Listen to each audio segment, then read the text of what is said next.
a social venture called Caregiver Sathi, which many of you are familiar with. She's also, this is my favorite part, she's also a motorcycle rider that has helped her discover herself by pushing her boundaries of mind, body, and soul and creating new possibilities. And she's a fellow and facilitator in process work with Sumedha's Academy for Human Context and a Gestalt OD practitioner as well. She's currently based in Mumbai, and that's where she's been working out of. And some of you in the group have already been in touch with her. So we'll just wait for Bhavna to join in, and then we can start the session. I hope everyone's doing well. Otherwise, some of our participants may not be able to join. Some have had some personal losses over the last 1 week. So I think it's been very, very hard time for a lot of people, and collective grief, and just a difficult time. So I hope everyone's keeping well. And I've seen a lot of people sharing resources on the group as well. If anyone needs help, please do share relevant resources.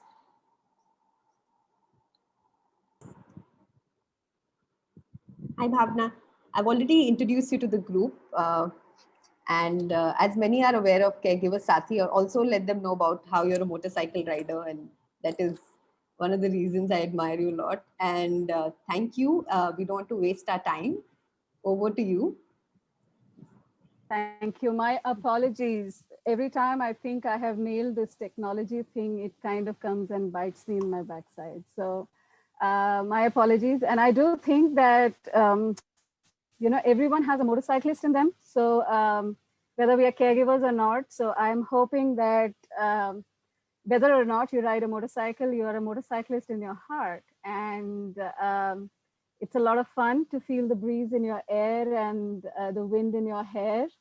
I'm delighted to see some known faces here. Some usual suspects like Pranab Da.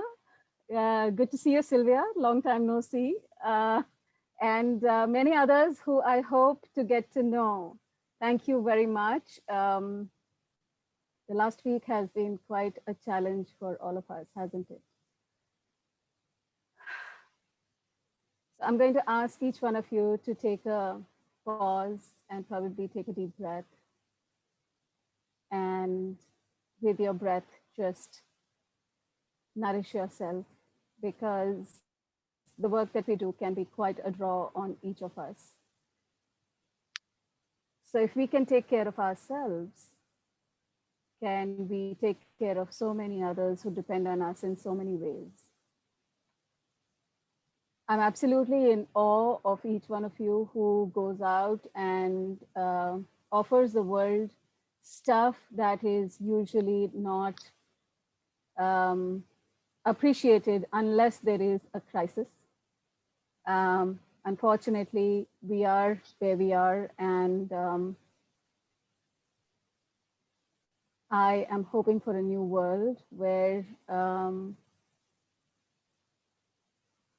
the emotional labor and the love that we put into the world is actually valued and appreciated, not just when we are in a crisis, but on an ongoing basis. One of the reasons for Caregiver Sathi is to be able to put in place some systemic changes. I hope you can see my screen. Can you see my screen? Yes, we can see it, ma'am. Can you see the presentation? Yes. Fantastic. I would like to be able to make the most of your time and cover a, did I stop sharing? Hold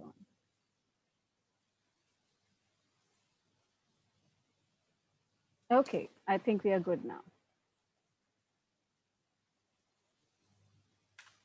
I was having a chat with Shreya earlier today, and I was telling her how I believe that this is a topic that should actually be coming much earlier in our learning, right? So we're getting into this world which is full of emotional intensity, and we get into the world of wanting to support others. And it is a draw on us and our resources that are often not really well understood. So while that is the case, we need to find a way in which we can keep replenishing that unidentified resource of energy, empathy, and compassion that we have to offer to people who are grappling with things that are unknown, things that are difficult, and sometimes things that have no answers at all.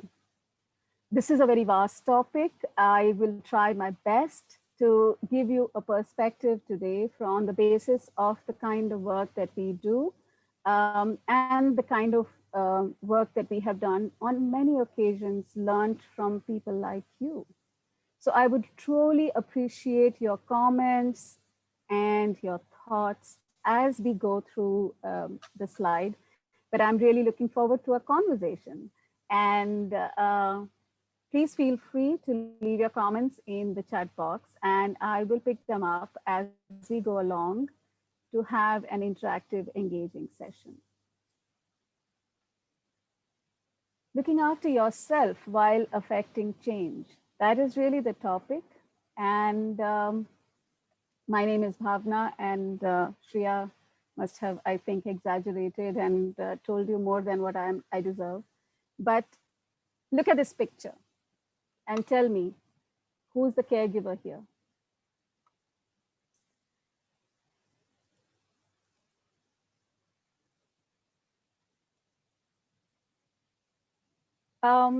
There's a comment about presentation size. Can you see the presentation screen now? Is that okay, Purnima?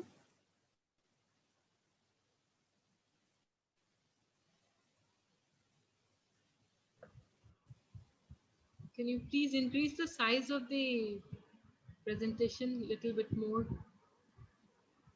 I'm on slideshow. Okay. If you're watching it on Zoom. Yeah. Yeah. You can change your view to speaker view. I'm on speaker view only. Okay, then maybe that's the maximum size. Bhavna, in response to your question, we have responses: the lady, all of them, the family, the lady on the left of the man, complete family, the woman, lady with specs. Yeah. So at this point, I would like to say that all are correct answers. I'm concerned, Purnima, if you are not able to see the screen, there might be a divide on your screen in which there will be the pictures of people and there will be the slides. Yeah, you can shift that divide and the screen size for the presentation will increase for you. Okay. Yep. Yeah, thank you. That helped quite a bit. Thank you. Thank you. I'm telling you, I should actually be the traffic policeman. So, all right. I think that you're absolutely right. And at this point, I would like to tell you a very interesting story I heard. So Ira Byock has written a lovely book in which she talks about an anthropologist, Dr. Margaret Mead. Dr. Margaret Mead is an anthropologist who studied various cultures across time. And in a conference, she was asked, what is a sign of civilization? And a lot of people in the audience expected her to say something like, when you excavate an archaeological site, if you were to find, let's say, tools, or let's say housing, or let's say some kind of dwelling where there might be agriculture, etc., might be a sign of civilization. But Margaret Mead said, to me, the sign of civilization is actually a healed femur bone. The femur bone is the thigh bone. In the animal kingdom, if someone broke their femur bone, it was sure shot death.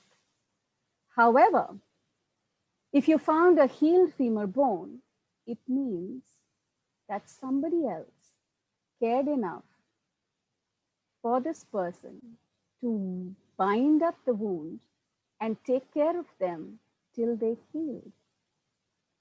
So a healed femur bone is a sign of caring for another person, and caring for another person is the sign of civilization. It's the fundamental sign of humanity. At some level, we are all caregivers. Some are primary caregivers, some are secondary caregivers, some are formal caregivers, and some are informal professional caregivers, some are long distance caregivers, and so on and so forth. Yeah. With that in the background, I would like to take the discussion of what does it mean to care for another person in a formal or an informal setting with an equal weight on caring for yourself. Caring for another person is not necessarily at the cost of yourself. So when you learn palliative care and when you learn how to care for other people or understand the healthcare system and help them navigate through the difficulties of long-term care or terminal illness, then it is equally important to remember who you are, what is the role that you're playing, and the fact that you have to care for yourself, and that there are many ways of caring for oneself. Pranabda is probably watching my presentation for I don't know how many times. Maybe he should be taking this presentation. Shreya, can you make a note of that? For sure.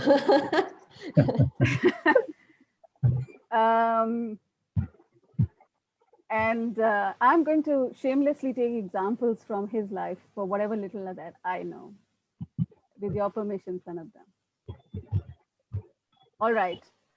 So what is the role of self and self-care? Let's just kind of build a context around this. When we are an instrument of change, we will spend some time to understand what is the context of a caregiver. Who is a caregiver? So to understand what the caregiving preoccupations can be, what is the world or the universe of a caregiver? Who am I? And what is the significance of self-awareness, my awareness of who I am in being a catalyst of change? What is a catalyst of change? What does a catalyst do? And what is the change that you're looking to impact? What are the dynamics of self-care? So therefore, there is an element of the psychosocial and the cultural environment in which we live, and how does that impact self-care?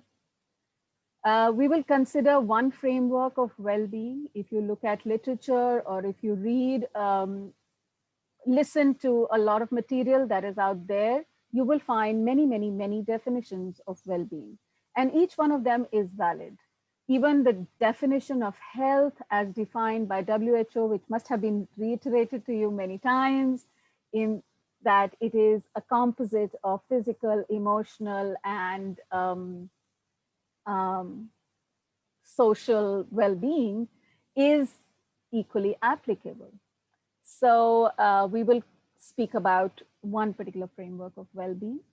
A small insight into what is stress, what could be burnout, and what are some practices of resilience. So that's the agenda for today. Please feel free to leave a comment in the chat box if there are other questions that you have, and we will see how many of them we can take into account as we go along today. If there are some questions with which you have come in for this session, I will be more than happy to take them into account and see how we can incorporate them. If that's okay, moving on. Let's look at the context of the caregivers. Now, caregiving and caregivers, there is a certain reality across the world, interestingly, that it is a gendered role. 60 to 80% of the caregivers in the world are women. This probably comes from the agrarian society when, there was a point at which men needed to, somebody needed to go out and fend, and somebody needed to hold the fort at home. the division of labor was around gender, and men went and did the provider role and women did the caregiver role. Over a period of time, however, that is changing, and men and women do both roles. So the way that I see it is that caregiving has many feminine traits to them. Both men and women can do the caregiving responsibility. It does not necessarily need to be restricted to either men or women. In my home, for example, I am certain that I am not as good a caregiver as my husband is. And he is perhaps not as good as a motorcycle rider as I am. So we have our different strengths, and probably it's good that we can exercise our differences. Coming back to the caregiver. So what does the world of caregiver look like? There is a certain socio-cultural context in which a caregiver exists. What is the social cultural context in India? We are increasingly urban nuclear families. There are increasingly fragmenting communities. Another thing that I hear so often and has been highlighted during our current COVID reality is the fact that not only are there urban nuclear families, they are also distributed families. The same family, there's somebody somewhere and somebody somewhere. I mean, like you could be in 4 different cities, 4 different people in 4 different cities, right? So the sense of community is significantly fragmented. And because people keep shifting cities as well, the sense of belonging to a community, at least for the moving population, is not very high. We have a cultural norm where family is expected to be the caregiver, so that reality of Shravan Kumar, Ram, Savitri, all those people who are supposed to be gold standard caregivers continues. It is in our literature and it is in our upbringing, and family is supposed to do that. And the other factor is that caregiving is a gendered role, in that we are in a patriarchal society across the world, more so in India. And then of course, it varies by region as well. What it means is that women do unpaid care related work, and women provide, leave jobs. They feel guilty if they don't leave jobs, or if they do, then they have to manage both caregiving as well as work. So this is the socio-cultural context in which the caregiver is. Narrow down to the world of incurable conditions or terminal illnesses, or things in which there is the need for long-term care. What would happen in that situation? The role of the doctor is, to that extent, the family caregiver assumes a greater responsibility on an ongoing basis, sometimes unarticulated. And therefore, what could be responsibility at one level could become burden, could become trauma, because they can, if there is a limitation that I can't talk about this, I can't share this with somebody. So for example, in especially mental illnesses, it becomes a source of shame or guilt, and then the caregiver is not able to talk about it. It becomes a burden that the caregiver individually carries over a period of time. And because it is being carried mentally, sometimes it's not visible. There was a very beautiful little meme recently I saw, which said, just because I carry it well doesn't mean it's large. It's not large. Yeah. It's true for so many of us. So, okay. I was just taking a look at the chat box to make sure that I am updated with your comments. Now, within the world of incurable conditions or terminal illnesses, because of the nature of the fact that you are not dependent on experts, and that there is a certain responsibility and the trauma that the caregiver carries, there could be some things that impact, some phenomena that impact the family caregiver. These are, there is inordinate amount of stress. So there could be multiple things that have to be looked after. For example, there could be families, there could be younger members in the family, there could be education, finances, so on and so forth. So there are various sources of stress. And then the futility, the fact that there isn't hope at the end of the tunnel, there isn't something to look forward to, could potentially lead to depression. There is enough and more literature around this, and suffice to say, there is a term called caregiver depression. I think I'm the host, so I'm having to admit people if I'm doing that indiscriminately. I don't know. I'm just assuming that who's coming in is allowed here. Yes. Okay. Okay. There is the idea of grief by itself is a difficult idea. Not many of us relate with it. There is a culture that we live in which moving on and not delving with grief is valued, and not processing grief or not addressing grief is like, I hope you're okay. I hope you just carry on, or being stoic is valued, for example. If somebody breaks down, that's considered a negative thing. So that's grief. But then in the case of long-term care or terminal illnesses, the nature of that grief also becomes different. So there are things like complicated grief, which means that there could be dynamics about the grief that you're experiencing. You could be grieving not the person, but the loss of your dreams and hopes. Sam, yes, I will do my best. That's the way I speak, actually. I reduce volume at the end of the sentence. I will try my best to keep it loud. But thank you for the feedback. The nature of grief can be multifaceted. So grief is not just the loss of a person.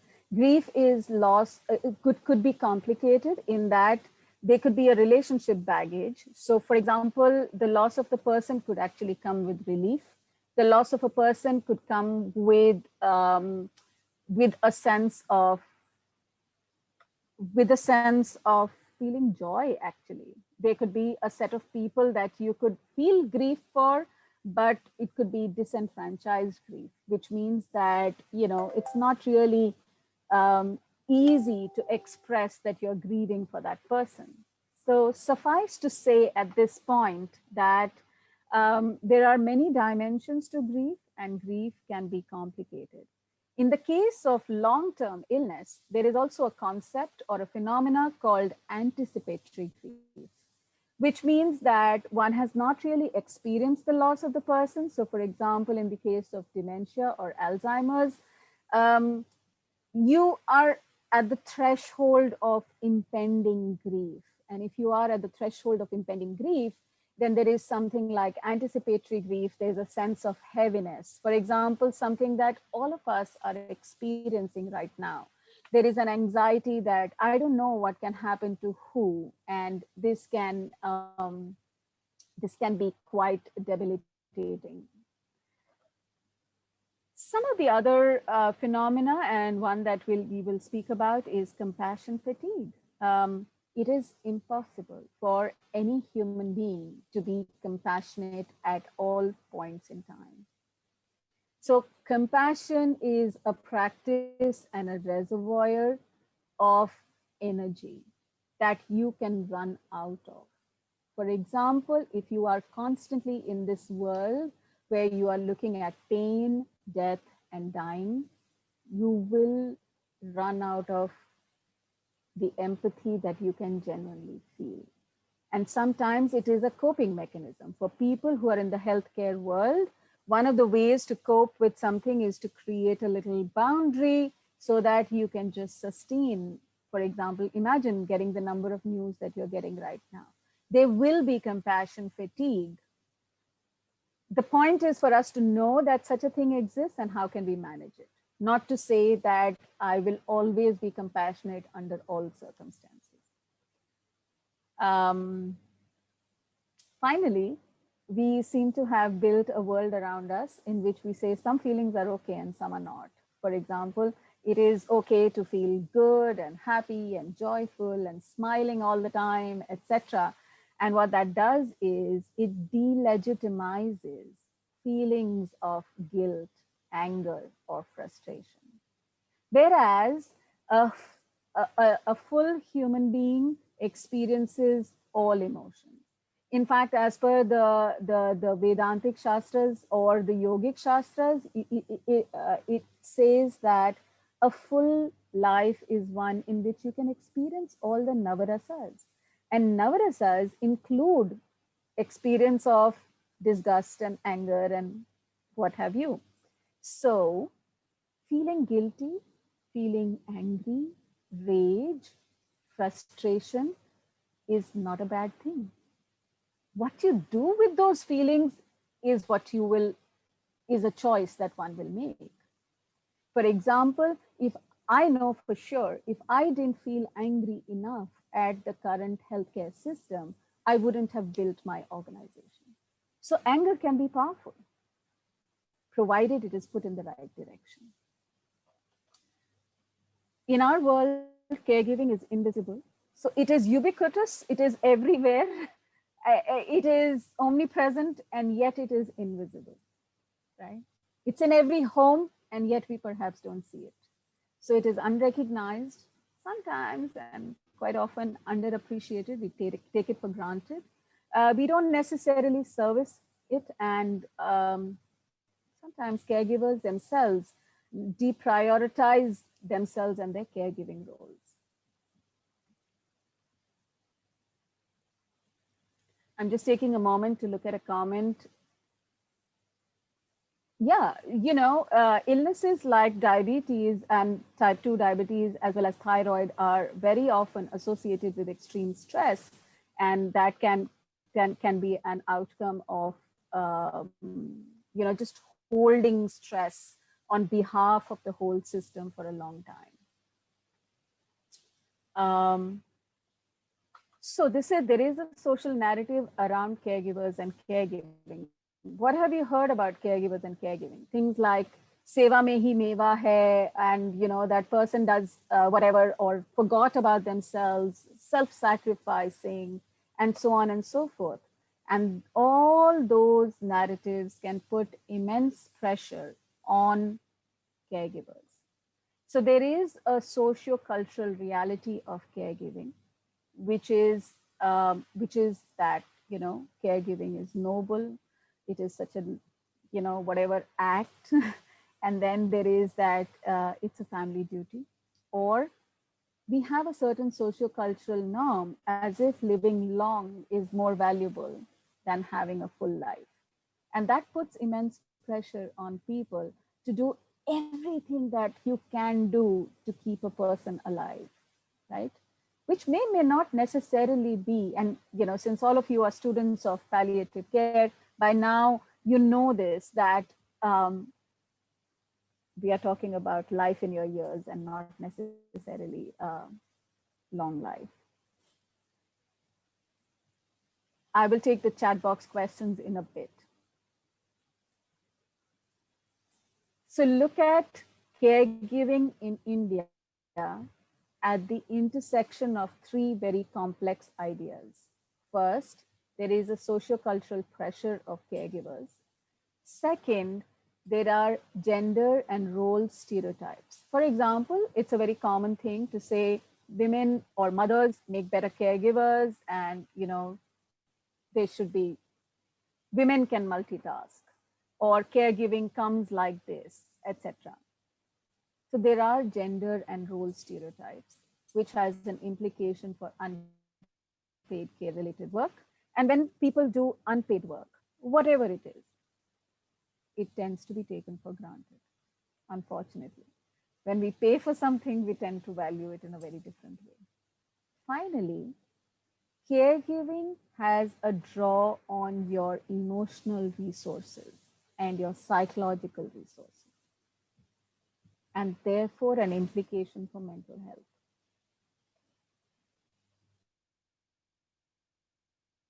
In India, taking support for mental health is difficult. There has been a lot of change of late, but it is still hard, especially for women who are expected to be caregivers. What's the big deal about, this is the only job that you have to do, for example. But we know that caregivers come in all forms and shapes and sizes at all stages, and they may need support. So there is that challenge.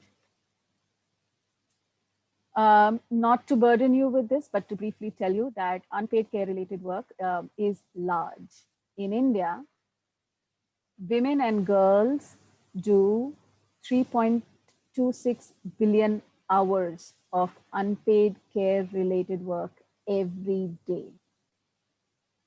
Yeah. This is equal to $1 trillion of GDP. Our economy rests on all the women and girls and helpers and maids who keep us going so that we can do whatever we are doing. Yeah. I'm just going to take a pause and catch up on the chat questions if there's something that needs my immediate attention.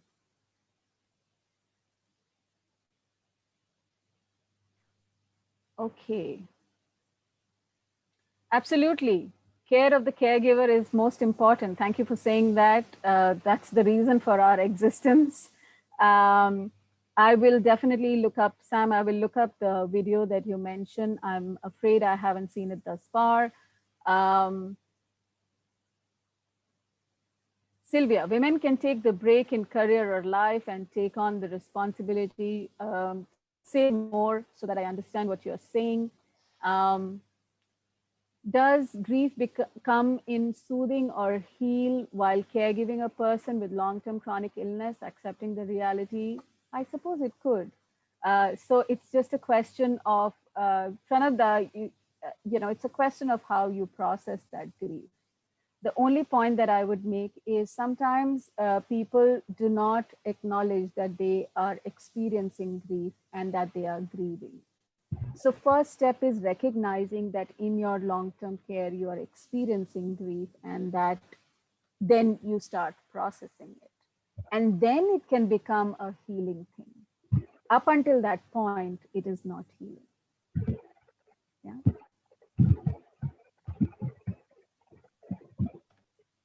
Yes, absolutely, Sylvia, you're right. There is an expectation almost that women will give up their careers, and we have our films to blame where, if a woman wants to go after her career, she is shown as the vamp and as the person who is not giving family priority. What I want to convey through this is that caregiving is complex and you will encounter multiple dimensions of that in the families and the individuals that you meet. And it is important to not just understand what the patient is going through, but what the caregiver is going through, because that will have a bearing on the kind of interventions that you as the change agent will make. So to go back to the topic, that's the thread and that's the connection. Our research suggests that caregivers have a large number of dilemmas and challenges. The top few are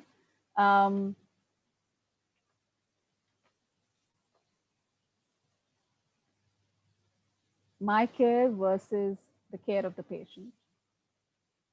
Who can I talk to? Who will understand me? For example, I remember very vividly one young mother telling me that I get upset with my son who has ADHD, and I get so upset that I slapped him that one time. And she was experiencing immense guilt that, am I a good mother? And she didn't have a space where she could go and just talk about the fact that she gets tired and that she gets upset, and that in being upset, she has been violent with her child. But she, who can she talk to? And likewise, I'm sure you have many other examples of people who find it need spaces to be able to talk to people.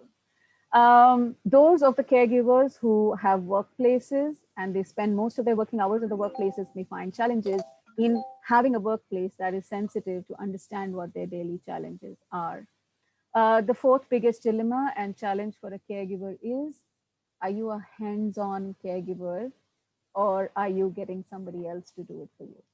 I know when I was a young mother, I definitely had that pressure saying that, you know, should I be a hands-on mother or can I get somebody else to do a bunch of things for me? It applies equally to caregivers. My mother, who was a caregiver to my father, who had terminal illness, wanted to do everything herself because she just felt that was the best way. And that can be tiring. Finally, in this world, and currently I know that even, for example, navigating the COVID times, there is a challenge of getting reliable information quickly so that I can take a decision for my circumstances. This is the biggest challenge. So where do I get reliable information and how can it be meaningful that I can make a quick decision? I have a lot of content to complete, so I'm just going on a little bit of a rush. Sam, will you please let me know if my voice is trailing again?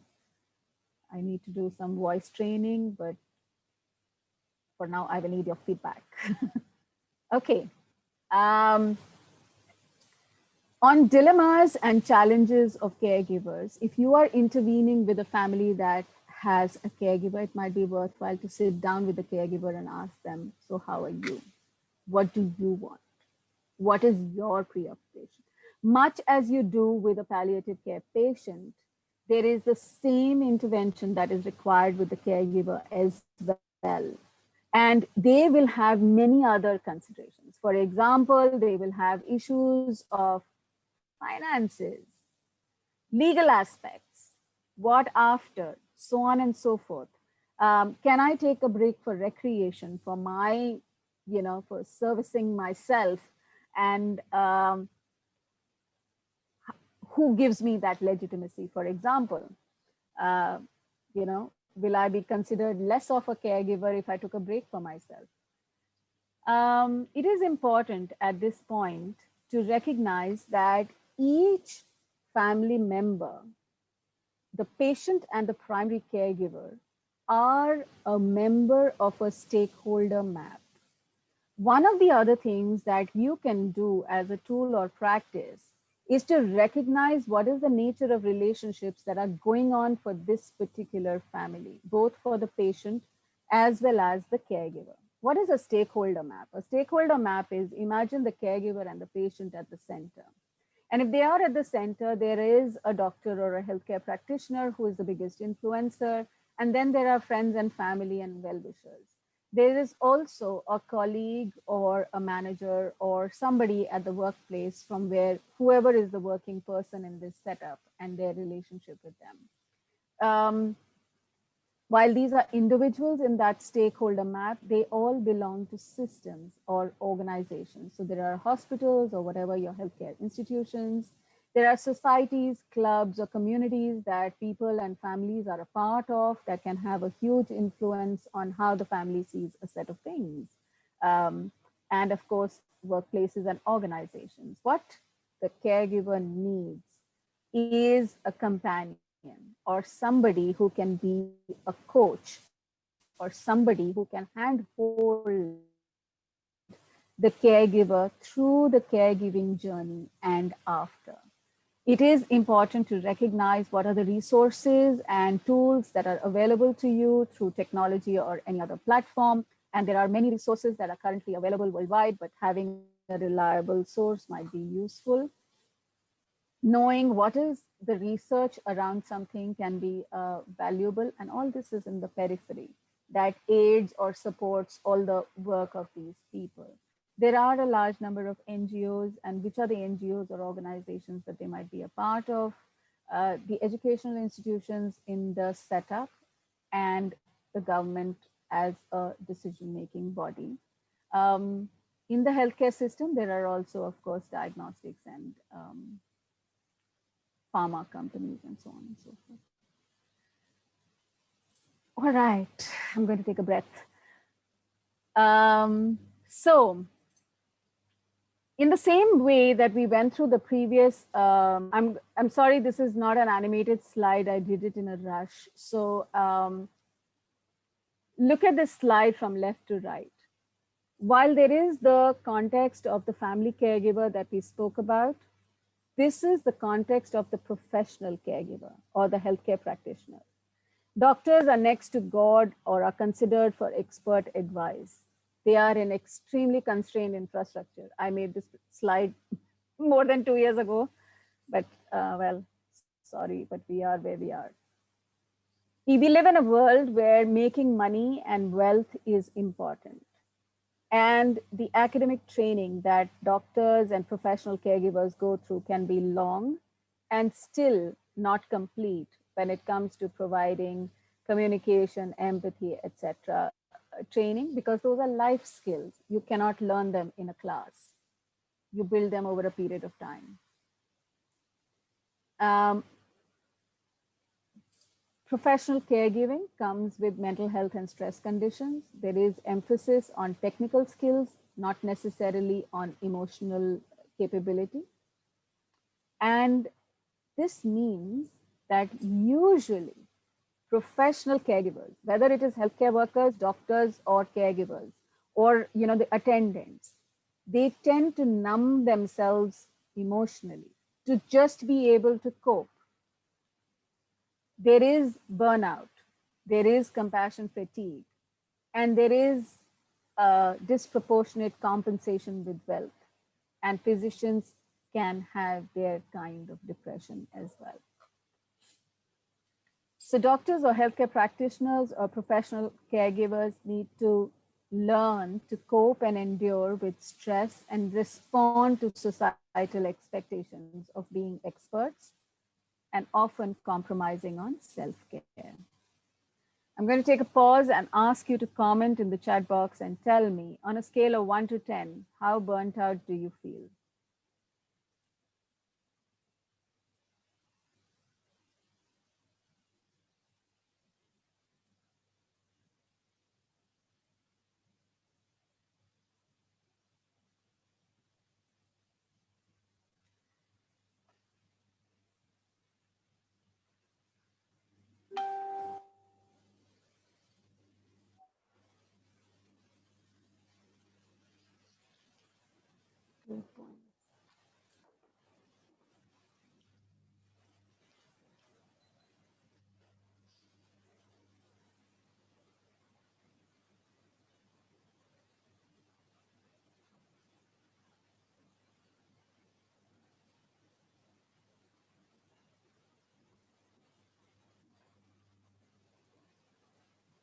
Just wanting to make sure, scale of burnout, 1 is least, 10 is highest. Look at this room.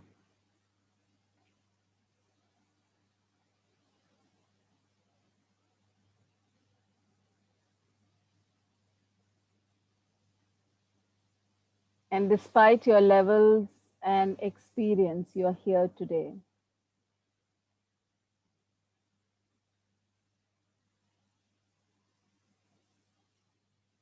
If only we could be in a room and we could really touch each other, then certainly I would want for us to offer each other energy and touch each other and say that we are in this together. If only we can draw some energy from each other.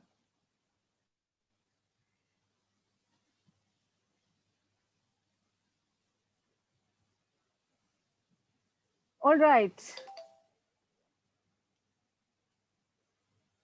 So thank you for being here. 1 second.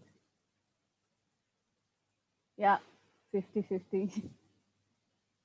Yes, absolutely. Bear hugs, huddle hugs, holding hands, singing songs, screaming, shouting. Absolutely, absolutely, absolutely. Interlocked fingers. Yes, there are ways and we need to learn how to energize ourselves. I think burnout is a journey, right? Nobody gets burnt out because of one incident. And that's what we are going to take stock of right now. And we are going to find our ways back from feeling burnt out or from being at the in this tunnel of burnout. Yeah. So what does that mean? So we remember that if you understand and if you are compassionate and if you care, you also get tired, and that has seeds of burnout in it. Now, looking at it cognitively or from a conceptual standpoint, there is study to suggest, and without getting into laws and frameworks, it's simple. We know this, that, certain amount of stress is healthy. It can build, it can create, it can make you alert, it can make you decisive, it can make you creative, it can make you effective. And up to a certain point, till the point of your ability to cope, it's fine. However, if your ability to cope stagnates and the amount of pressure on you increases over a period of time, then it can lead to the downward spiral, which is the stress. So the magic is in maintaining the right amount of stress, which is on the upward swing so much that you are feeling just the right, somewhere in this stage, you're stimulated, alert, and active, and it is working for you, not so much that it is taking away from you.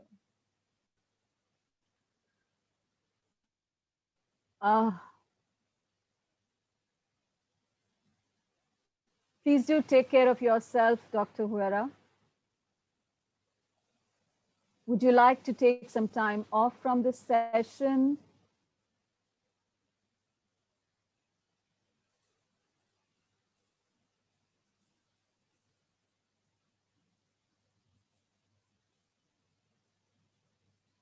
Can someone reach out?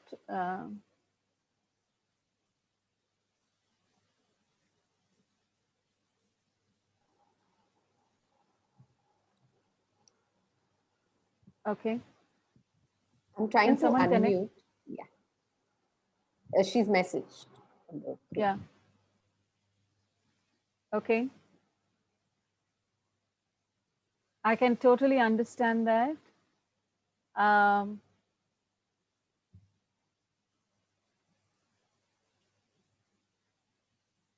Can we just take a minute and maybe offer a prayer of solidarity for Dr. Huera?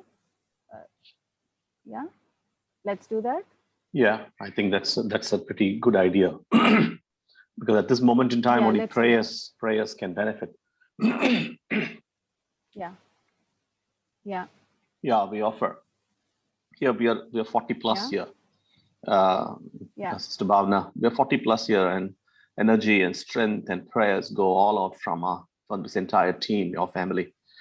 And whatever situation COVID is, Lord, I pray that strength and power and your mighty touch of healing will flow into the body, and that no anxiety, no fear will ever come to them. I pray, Dr. Jury and her husband, oh God, I pray that you would touch, Lord, right now, you reveal yourself and touch and heal. This is a prayer from all of us, oh God, and you're God who hearkens to our prayer. Strengthen us. We need strength. Remove every fear. Let faith arise that you are a good healer. You're still in control. Touch her body, her mind, and soul, and heal from head to feet. That the doctors render the best type of treatment that's possible, but the healing comes from you, oh God. Perform a miracle. Strengthen this family. Right now, I pray in your precious name, Father. Amen. Thank you.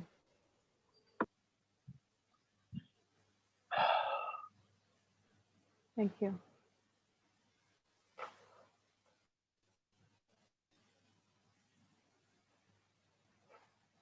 So be it. Okay. Amen. Amen. All right. You okay to resume? All right. So we spoke briefly about compassion fatigue. There is literature about this. There is, academic research that suggests that people in the healing functions or in the healing jobs. So there is a minor difference between burnout and compassion fatigue. So it was started by Charles Figley, who spoke about compassion fatigue and spoke about it's a state experienced by those helping people or animals in distress. It's an extreme state of tension and preoccupation with the suffering of those being helped to the degree that it can create secondary traumatic stress for the helper. So that is compassion fatigue. And, um, I live in Mumbai. So a lot of times people say Mumbai is a resilient city.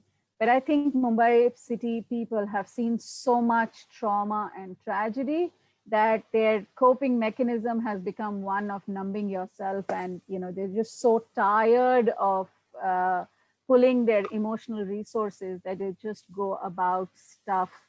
And there must be collective compassion fatigue.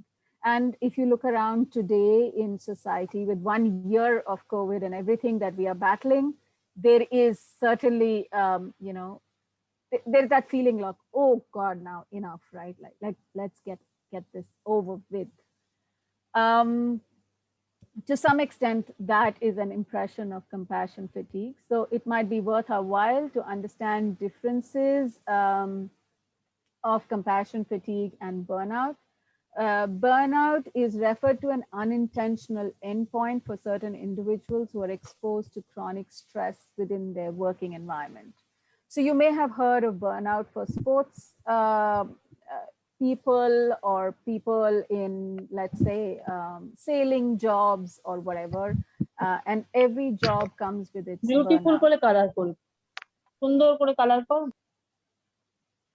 And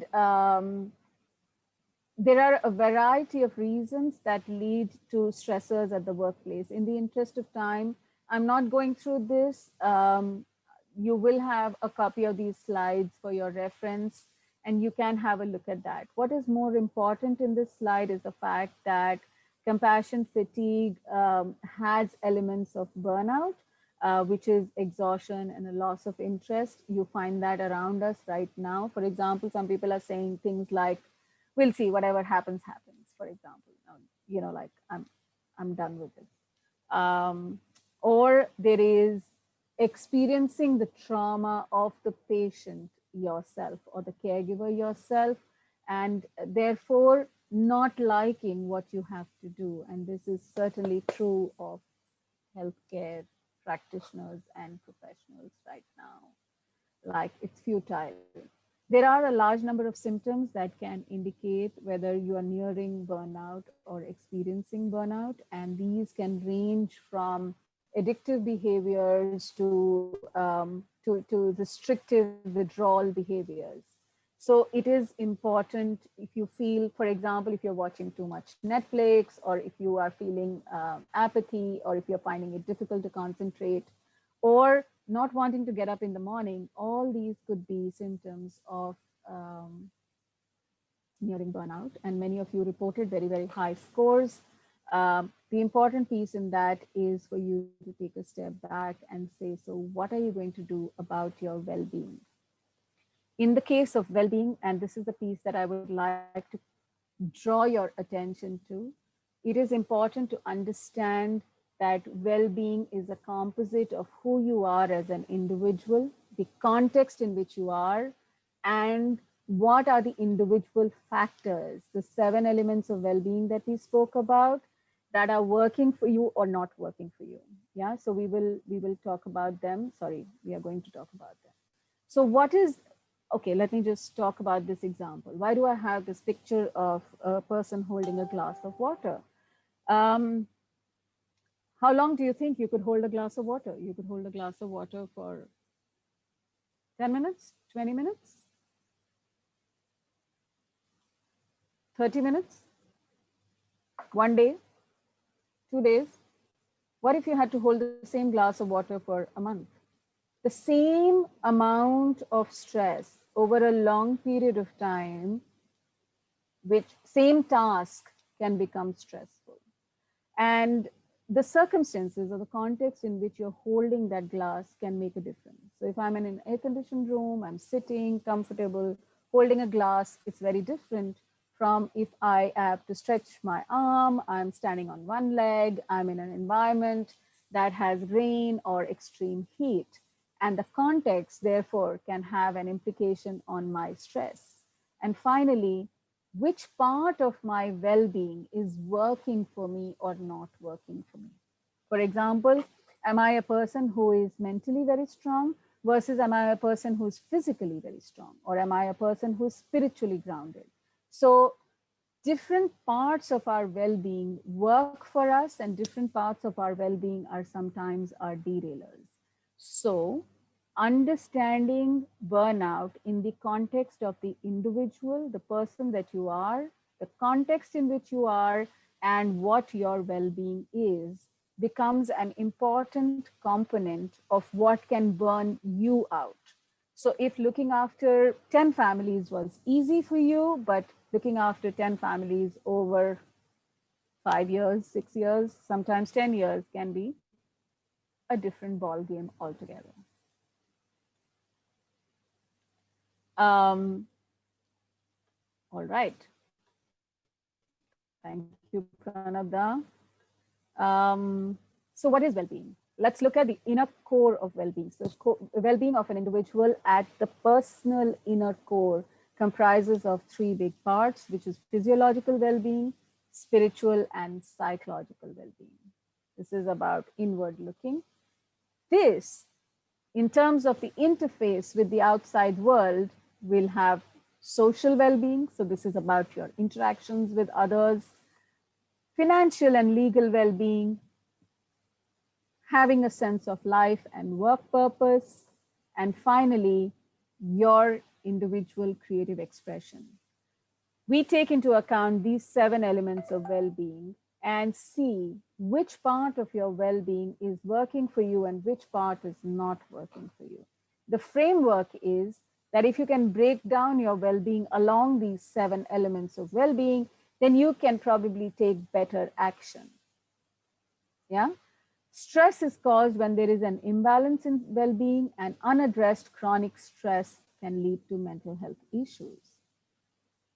Building resilience or having endurance for long-term care means having practices on a daily basis or a weekly basis or a set of practices that build your resilience at all 3 levels, at the level of the body, at the level of the mind, and at the level of the soul. Happy to take any questions at this point. Please feel free to leave your comments so that we can move further. To now connect back to who are you? In having done this training, in wanting to learn about palliative care, you are wanting to be a change maker or an interventionist in the world or in the lives of families that might be enduring long-term illness. You are a catalyst. What is a catalyst? If you look at chemistry, some of you might be students of chemistry. I studied chemistry up until grade 12. It was one of my favorite subjects, and I love the idea of a catalyst. Catalyst is that element which is added to a chemical reaction to change the pace of that chemical reaction. So if you want that chemical reaction to happen faster or slower, you could add something called a catalyst. The catalyst would change the rate of the reaction in a chemical process. But the catalyst will regain itself at the end of the process. So catalyst is that item that participates in the chemical process, changes the rate of the equation, so it can make it faster or slower, but it regains itself after the chemical reaction is over. Change makers like you need to understand and be catalysts. How is it that you can participate in that process, but not lose yourself, not change your form?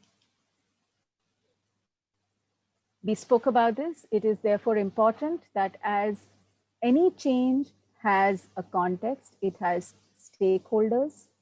There are needs and desires of the stakeholders, and there is a time frame. So there is a past and a present and a future. So for you to impact change, you have to take all these elements into account. And finally, recognize what is your role as that change agent, as that catalyst of change. What are you doing here? So to be very clear, I am in this role, I am doing what I'm doing because this is what I wish to do. This is what I wish for this set of people. Being always in touch with that is going to be absolutely critical. Let me just take stock of, absolutely, Sam, it is similar to elasticity. And yes, elasticity, I love the example of elasticity because here's another thing. Which material do you think is the most elastic in the world? Anyone? You may unmute yourself and say.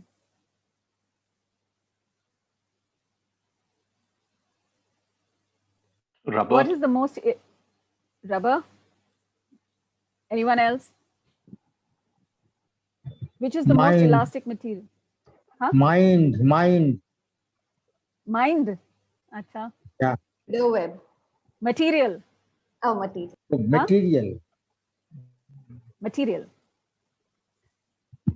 Anyone? Come on. Sponge. Okay. Yeah. Okay. So science lessons. The most elastic material in the world is steel. Steel has the ability to endure pressure and regain itself once the pressure is removed.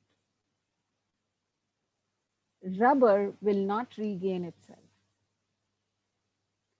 Most other items deform as a process of pressure. Carbon also becomes diamond, doesn't become carbon itself. Steel is the most elastic, and elasticity is a lovely idea.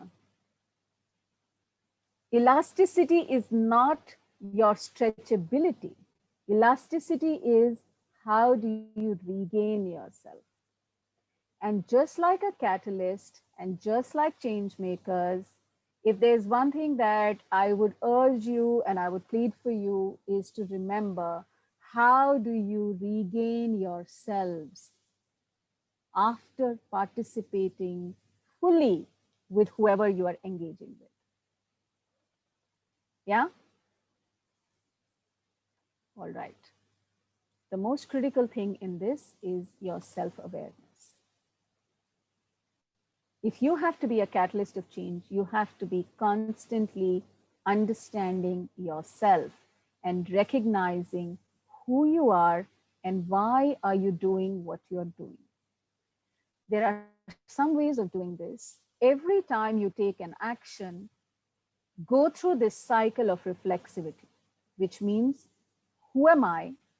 Why am I here? I am here in what role? Why am I here? What is the context right now?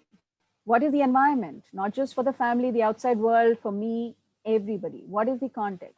What is the issue that I'm dealing with? Am I dealing with end of life yet? Or am I just dealing with a prognosis, for example? Who are the stakeholders?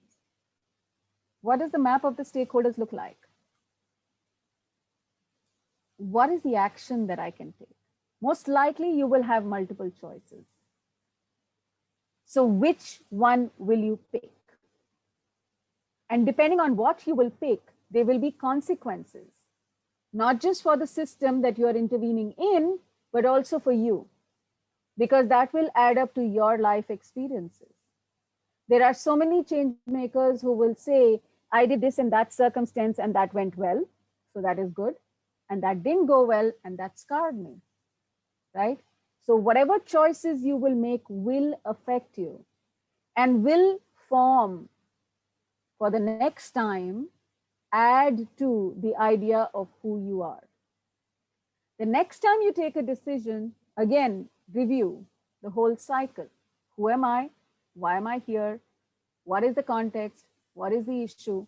What are the stakeholders? And so on and so forth. Until it becomes a practice, it becomes an intuitive exercise that you can do very quickly. Initially, you will do it slowly. And it is also worthwhile to do it by actually writing it down.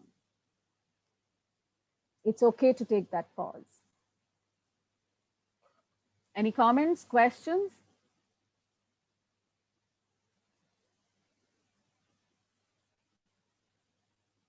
Okay. Absolutely, absolutely. I don't understand, Murli, where is my journey?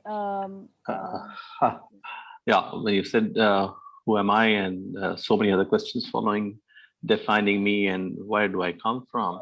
The next question, which is very pertinent, is that where is my next journey? Where do I go from here? Exactly. Because on the face of the earth is only do din ka mela, but ultimately jana kahan hai? Right. So that is why, so who am I is a composite of many questions that we need to answer, right? This is our existential reality. Who am I and why am I here and where do I wish to go, right? So what kind of a person am I? Your self-awareness is a lifelong journey. We can never, we keep building on our idea of ourselves as well. So what kind of a person am I? What defines me? Where do I come from? What has been my unique experience? Who do I wish to be? So where do I wish to go? You know, one of the reasons for me, for example, to leave the corporate world was I didn't want to be this person who hadn't fulfilled her dreams and desires.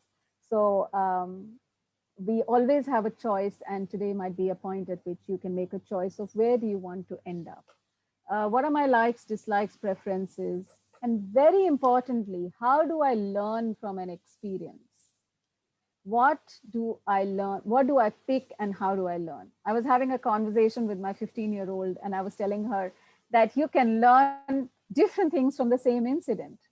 If a child was caught stealing and was reprimanded for it, one child could learn that this is a bad thing to do, and another child could learn that it's not a good thing to be caught. And both the learnings are learnings from the same experience, but they can have very, very different consequences. So what do you learn and how do you learn and when do you learn is a big part of your self-awareness, which is core to what kind of a change agent you will be. It is also core to whether or not you will be a catalyst and you will have the resilience, the tenacity, and the elasticity to come back to who you are. Yeah. Therefore, it is very important to look after yourself. And we live in a context in which there have been mixed meanings around self-care. Sometimes it is seen as selfishness. Sometimes it is seen as something that should not be given priority. Of course, extreme of anything is toxic. So self-care in the right proportion, in the light of the context that you're in, is important. It is also the energy that helps you regain the compassion that you offer. The emotional resources that you offer in caregiving come from acts of self-care. Self-care can have many dimensions. It is about taking a step back, recognizing that you are burning out. For so many of you who reported higher than 5 right now, I would strongly recommend, please take a pause. It's okay. We need the world needs caring people like you, but you cannot burn out. Therefore, take a step back, take the help that you need. So articulate what your needs are and take them. Journal what your emotions are, what you're feeling, what you're experiencing. If there is a sense of grief. So for example, like Pranabda pointed out, you may be experiencing grief, but it is of no point if you're not expressing and processing it. And you have to put yourself first so that you can then offer. You cannot pour from an empty cup. Cliched as it is, a good reminder. Boundaries. One of the things with empathetic people is that we don't know our boundaries. We don't know how to draw boundaries. We don't know how to say no. So recognizing what are healthy boundaries and being able to articulate them are practices of self-care. And these take, it's a skill that gets formed over a period of time. And as a change maker, you have to be able to say, this is what's possible for me now. This is the best that I can do now. And guilt-free. Be able to say, I will hand you over to so-and-so, but this is the best that I can do now. That act of setting boundaries is absolutely essential. Staying at home right now applies to everybody, but being able to say no. And most important, should an experience not go well, should something unfold that you did not expect, not to hold yourself accountable. You are not that powerful. So forgive yourself and let it go is an act of self-care. I know I have bust the time too much, but just will take a moment to remember Rosalind Carter, who said a beautiful quote, and I absolutely love her for this, which is that there are only 4 kinds of people in this world: those who have been, those who are, those who will be caregivers, and those who will need caregivers. Rosalind Carter is the wife of Jimmy Carter, and she's a huge advocate of caregivers. We all carry each other. I would be very keen to see what this image evokes for you. Let me know what you think as you see this image. Yes, Sam, absolutely. Always remember what the air hostesses say.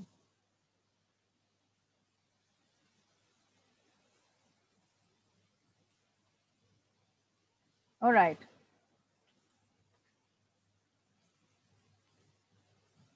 A healthy self is one that has the ability to heal thyself. You're all healers, and the world is grateful for each one of you. But remember, as a healer, you need to heal thyself.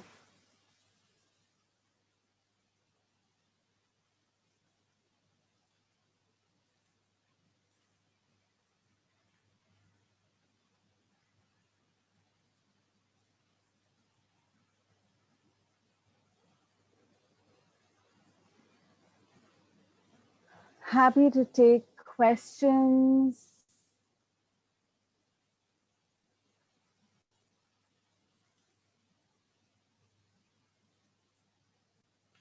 Feel free to unmute yourself. It'd be good to hear some voices.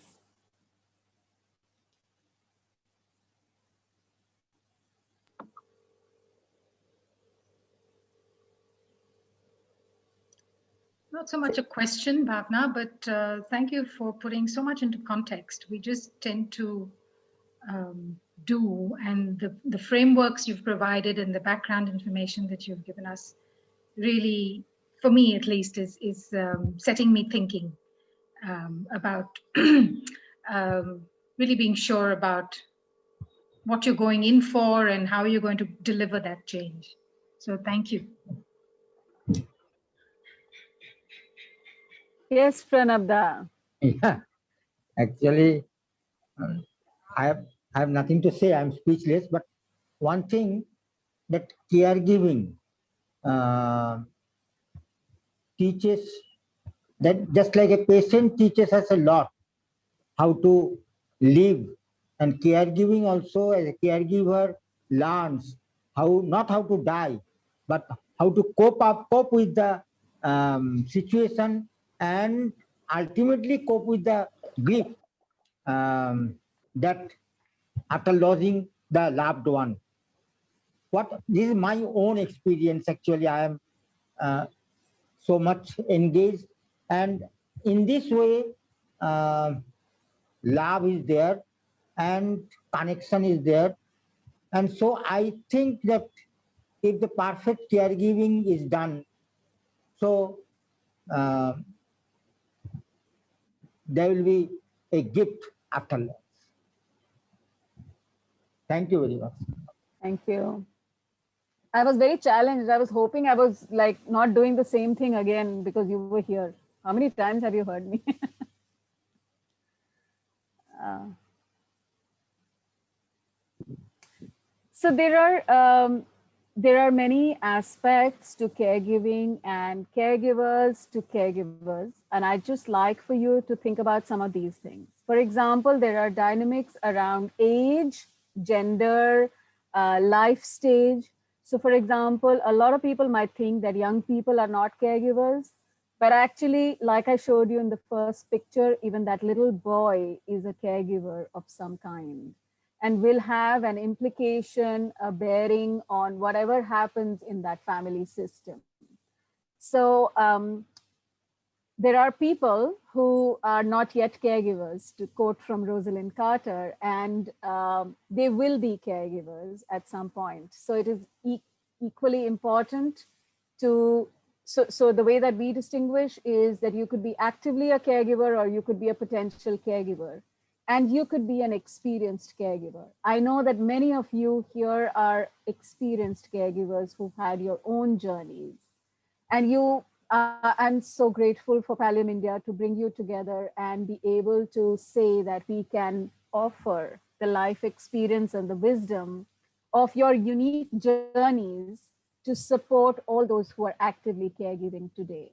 It is absolutely essential that we value and dignify this humane act of caring for each other, even if it is within the family. It cannot be taken for granted. One thing, who am I? Your slide, who am I? I think who am I is a dynamic approach, dynamic. It is. And in the different stages, different ages, it changes. As I am experienced actually this one. Yes. So am I right or am I wrong? 100%. Bang on. We are living, evolving entities, and that's the reason that we are alive. So yes, the idea of who am I changes. Good. And who the other is also changes.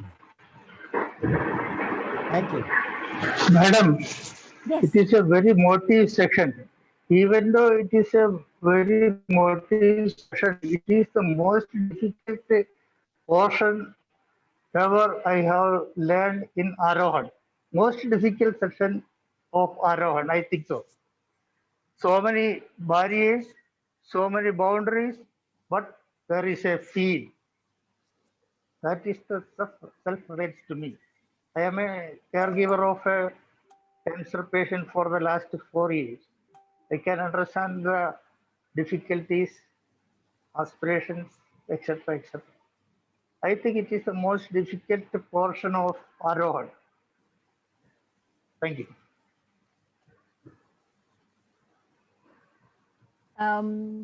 So there are a few other things. For example, caregiving goals. We don't have the time to go through that, but for those of you who may want more information, tools, or access to resources, you can visit caregiversathi.co.in. And there are lots of tools that we have put together that caregivers can use, which is an appreciation of the stress and burnout assessment tool, for example, an app for caregivers to understand and organize themselves.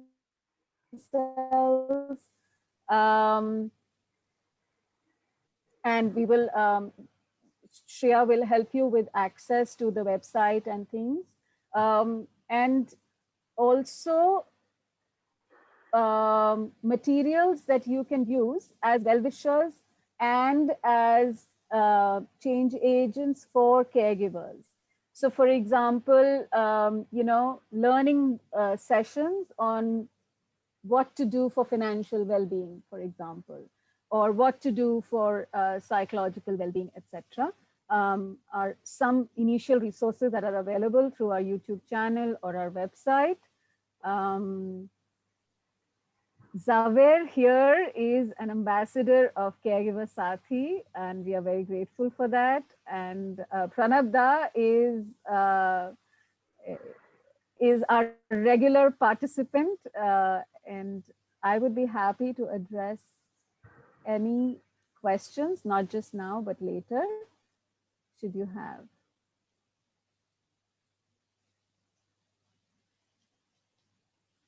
I know I spoke like a bullet train. I'm sorry about that.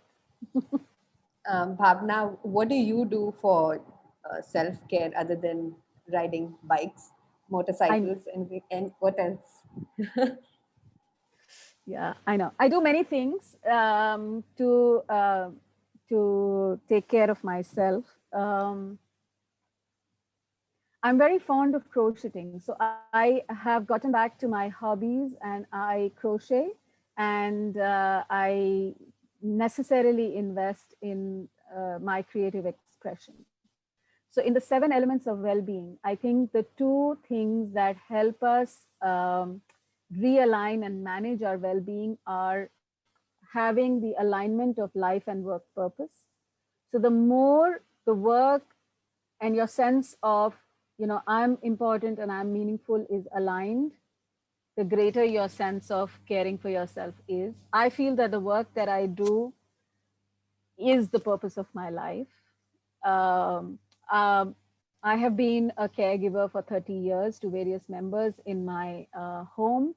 My father died of a terminal illness when I was 25, and I was along with my mother and other members in the home looking after him.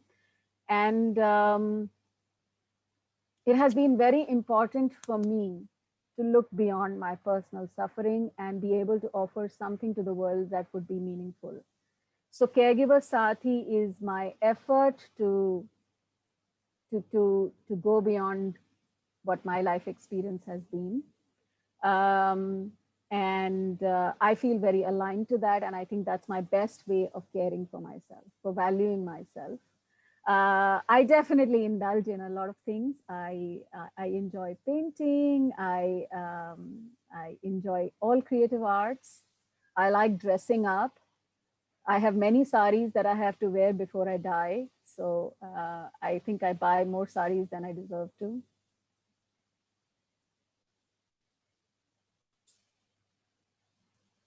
But I love having these sessions.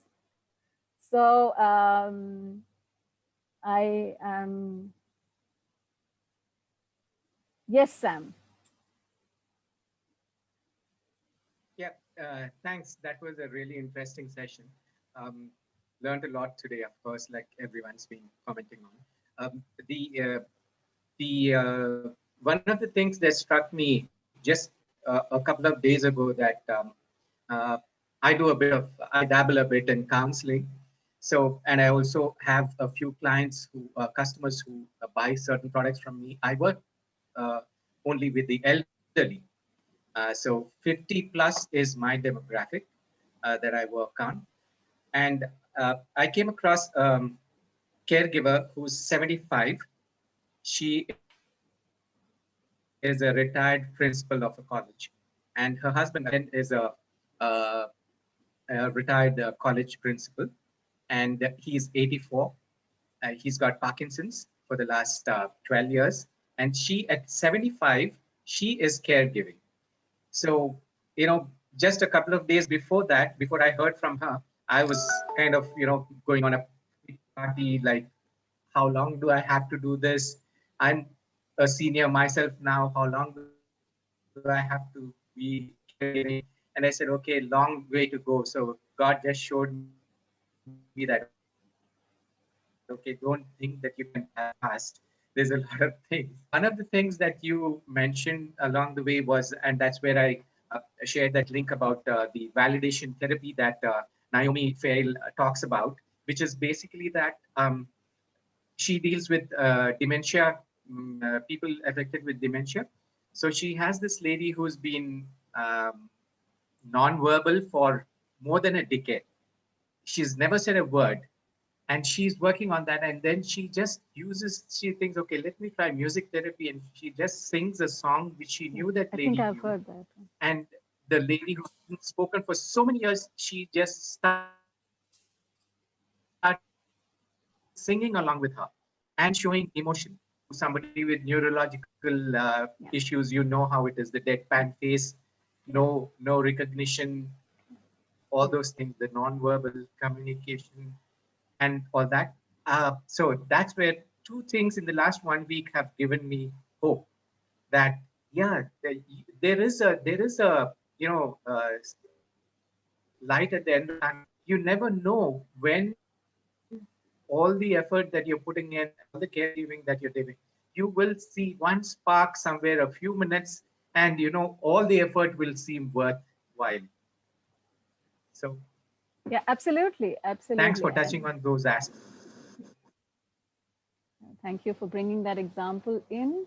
There are lots of resources on our website. It's not, it requires a revamp, but feel free to write in. Every other Friday, we have our webinar.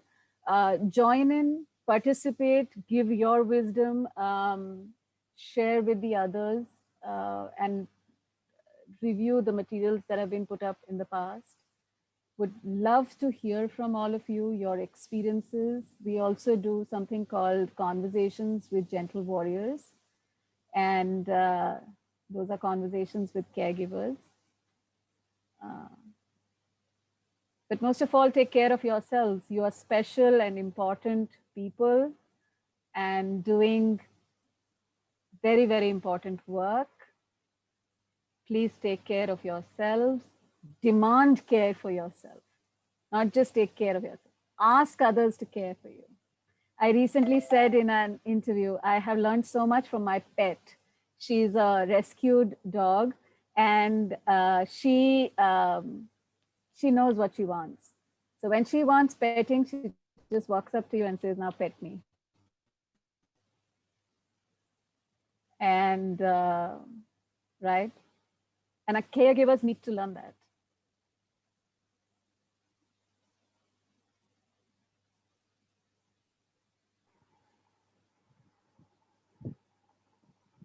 Thank you, Bhavna. Any more questions? This is our last formal session. Next week, we'd be asking you all the questions. So, so any other questions? Questions are good things. I might not know all the answers, but I'd like to hear the questions.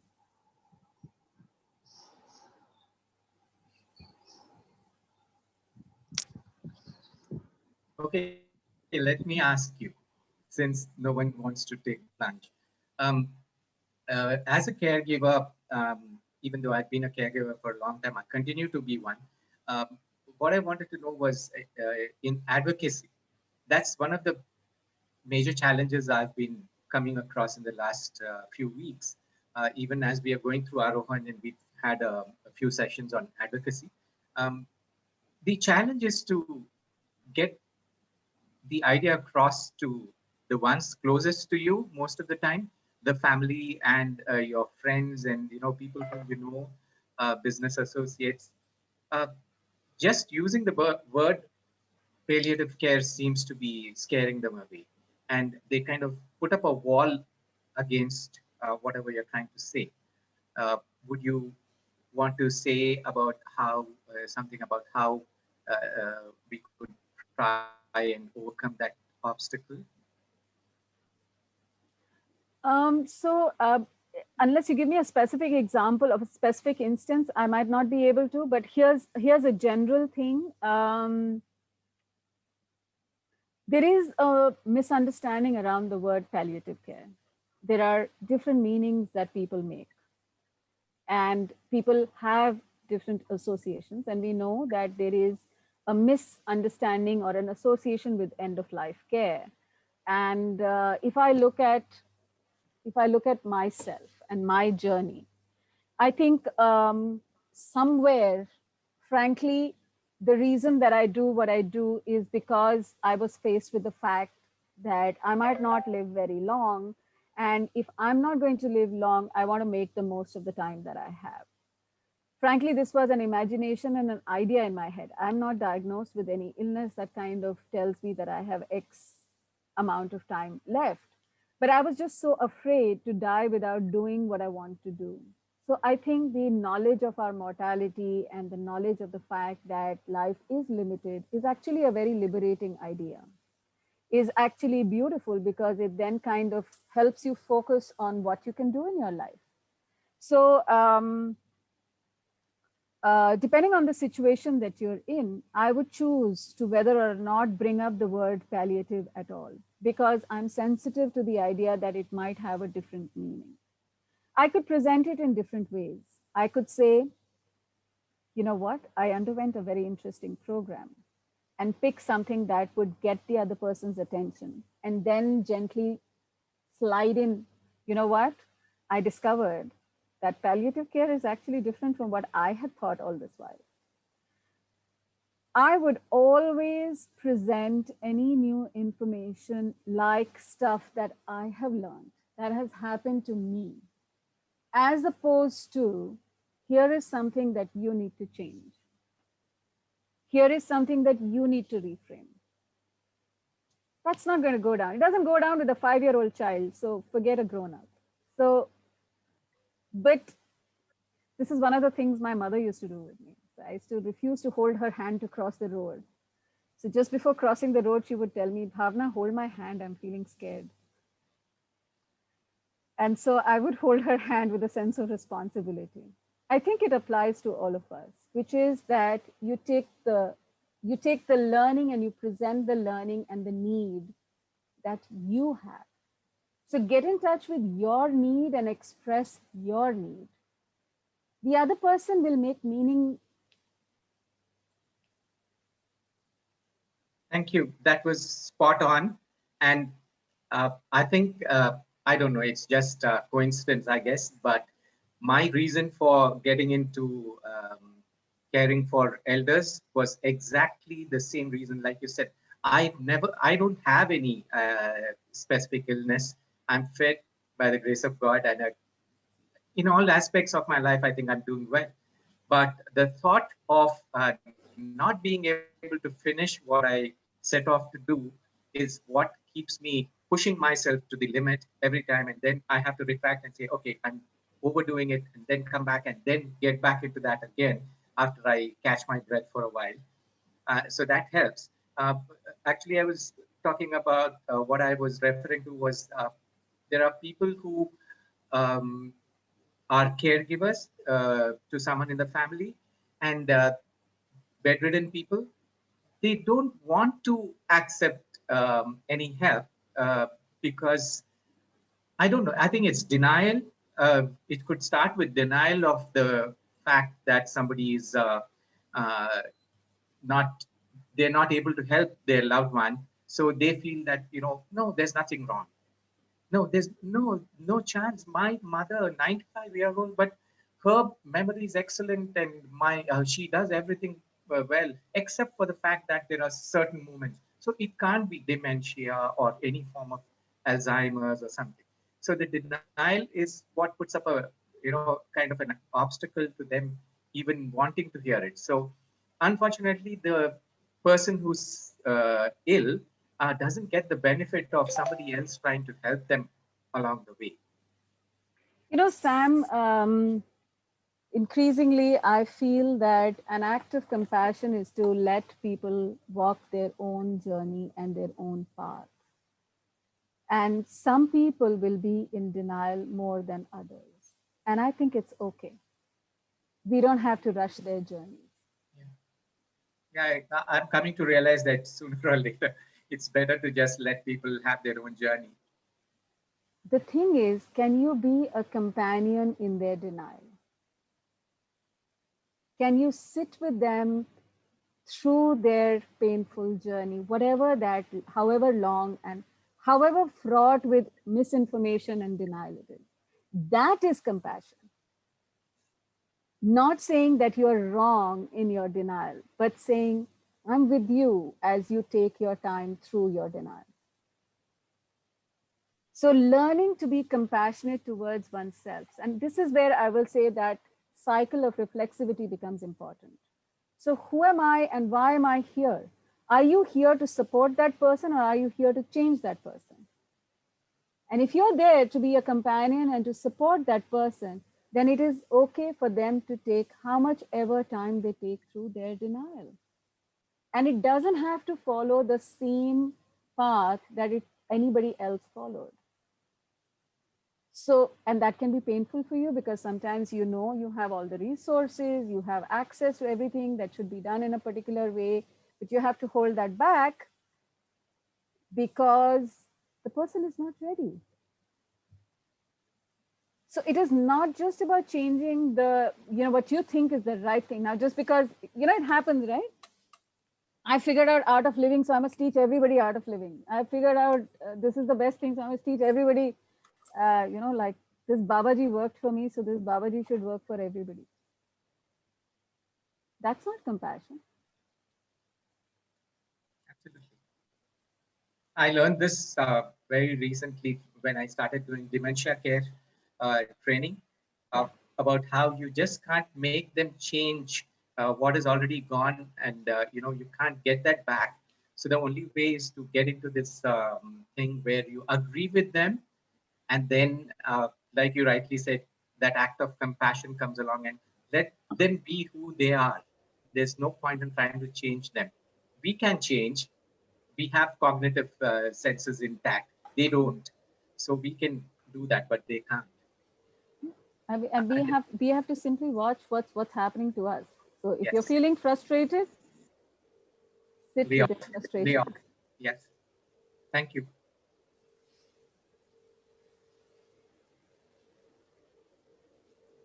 Sylvia, you wanted to say something? No, I was just going to say, but along the lines of what Sam was saying, I mean, a part of it is also, trying to spend the time to understand what the other's feeling, because they're going through a whole different space, and you think you've got the answers, and you want to drive them towards success, but that's not what that whole thing about understanding how others are feeling at that point, whether it's denial or whatever, is so challenging. Let me tell you another story. My daughter was 5 or 6 when she told me, Mama, if I can't learn the way that you are teaching me, will you teach me the way I can learn?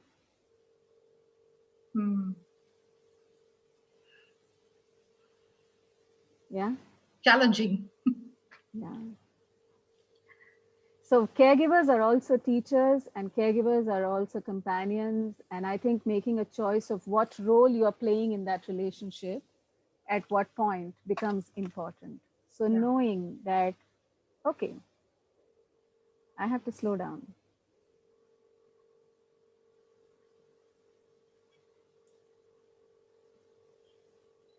So this meeting is, or this session is an act of self-care for me. Thank you. Thank you so much, Bhavna. Thank you for this. I think I gave myself 8.5 for the level of burnout. I think now it's come down to 7. So yes, it's been helpful. So I'm very happy collectively with some help. And yes, I can thank you so much for taking out time. Also, one way I always relate with you is we've left corporate world to come to this field, and which has its own sets of challenges, and just have to keep going and helping others the best possible way and caring for yourself, which sometimes I forget. but yes, it was a reminder, and thank you so much. And I'm sure personally everyone was reminded as well. And thank you for being here today.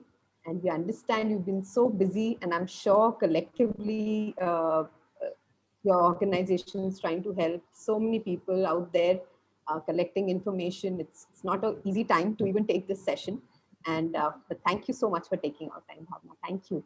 Yeah, I'd love for all those who put in their burnout scores to put in a score now. I hope it hasn't gone up.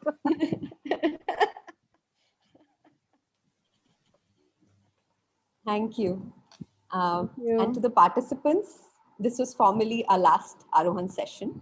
And thank you for all the beautiful 19 sessions and your active participation. We stuck to our tradition of going overtime. So it makes me very happy. Not the ECHO team, but I'm very happy. But thank you so much for all that work that you put in through the last. It's actually more than 19 weeks because we had a gap in between. So thank you for everything. Please send in your presentations by the 29th so we can come up with a schedule. And if you are feeling too overwhelmed, you don't need to present. We can listen to others and you can come up with project ideas later. We're always around. Thank you, everyone. See you next week, and have a lovely, lovely weekend. Thank you. And Shreya, can I say something? yes, please. It's been like a great journey with you guys.